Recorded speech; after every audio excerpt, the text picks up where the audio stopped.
Hi all, Georgina Evans here, joined by fashion writer Dal Chodha. Thank you very much for coming in the car with me. You're welcome. We're going to be talking about J.W. Anderson, which has just shown.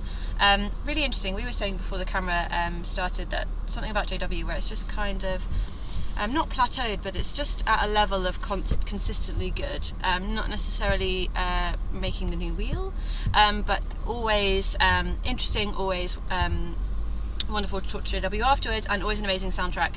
The soundtrack I really want to talk about because Michel Gaubert did it, as per usual. It's usually fantastic, but this time they'd sampled Robin and Wendy Williams talking about Robin introducing her NTS set, and kind of little samples of her music, and then that kind of segues into Chic's I Want Your Love. Really beautiful, amazing soundtrack, which automatically kind of changes the mood of the collection, I think. I think the clothes might have not had the same impact had the music not been so punchy. It's amazing how much a difference that makes, actually.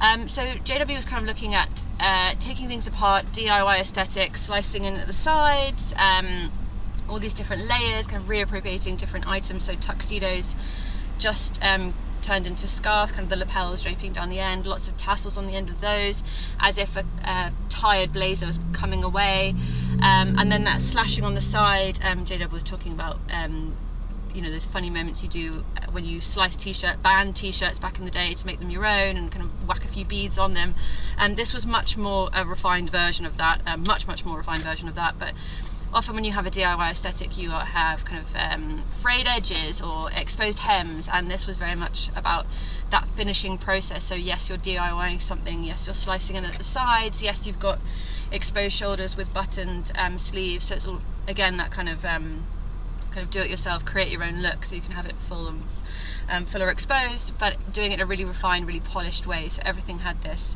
really lovely trim to it. I would say also there's something about JW's show that is a little bit on the cusp of bad taste, and I think that comes through particularly in this collection with the felted clogs and some slightly not awkward colouring, but slightly kind of Jamaican flag toning and knitwear, and a real focus on silhouette, but not necessarily the most fluid of silhouettes. Really kind of clunky square shoulder shape, with cut out at the back, so arms poking through with it, but from the back it's a stiff square. So I really like that kind of duality of real smart finish, but also slightly awkward, slightly frumpy, but just about getting away with it aesthetic. Dal, I'm bringing you in because I feel like I'm gesticulating much too much.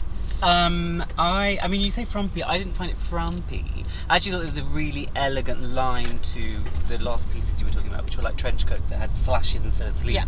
And so they're kind of like, again, a tuxedo, evening dressing, operatic kind of clothing. Mm-hmm. More couture in its sensibility, so the arms kind of came out of them, but very elegantly at the back there was this kind of really graphic shape. And I think this show space had works by 3 different artists in it, and I think for the last couple of seasons Jonathan's been really smart to kind of, I guess, bring in people into the fold, mm-hmm. and to really create this very, very cerebral world around what it is that he's doing. So, you know, there's some really lovely kind of ceramic glass works by a New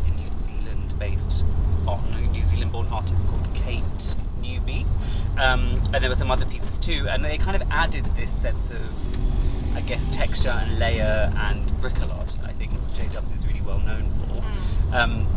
I thought it was quite a sensual collection. I thought so too. Really sexy. I think there's a lot of skin. You know, there's a lot of knitwear in it for a summer collection.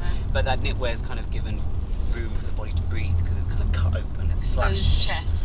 There's lots of exposed chests on the boys. So I thought it was actually quite, and the colour palette I really enjoyed. I thought it was. I agree with you. There were some of them that were very reminiscent of kind of Rastafarian textiles and that sort of world. And backstage he talked a lot about it feeling very summery and almost quite resort, but I think overall I thought there was a lot of interesting textures going on, and that kind of feeds into, I think, the ceramic and the glass and the framed photographs that were also in the set. The real crafty element, I think. Really, yeah. But it's about doing that craft in this really polished way. Yeah, because he talked about also, I think, having like not slashing so much, but having raw edges on things. But this time the raw edge is actually turned and finished.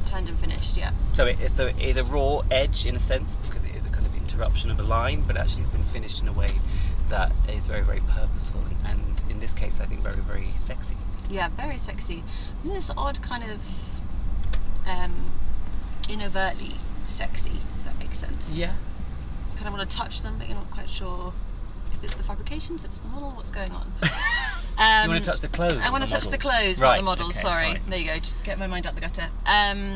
Yeah. I mean, there is always that craft element, but I think what Jonathan's done for so long is actually try and re-establish the meaning of words that we have thrown to things. You know, if you think about, and he actually mentioned, interestingly, his kind of ruffled short collection from, I think that's 2013 maybe, you know, with the boys in those basques and those shorts, which was such a kind of dramatic thing.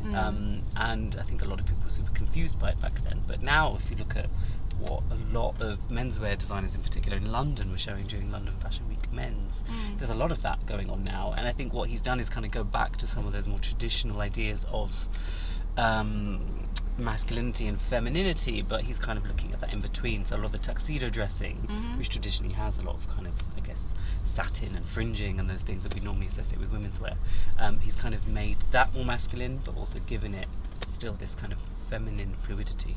Yeah, for sure. And actually, there were a few dresses on some of the male models. There were, as well. yeah, some knitted knitwear dresses, beautiful kind of tassel piping around the edge as well. So it's interesting you mentioned that. And and it's interesting that we're at that place now where that isn't even a thing. Yeah, in fact, before you mentioned that, I was like, oh yeah, you know, just buy in a dress, no problem. knitted shift dress, and I think that's a really positive step. Absolutely. But it will become more positive when that becomes a reality. I think it's still very much in our bubble. I haven't, you know, we've been on the road now for a week and a bit.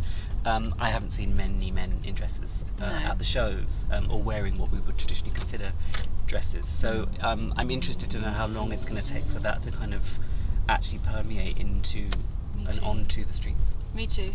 I'd love to see that JW dress on the streets, fingers and toes crossed. Thank you so much for joining me in the car for Thanks for the JW lift. Review. You're so welcome. Thank you guys very much for watching. Please do subscribe, lots more live reviews to come, and I'll see you guys very soon. Bye.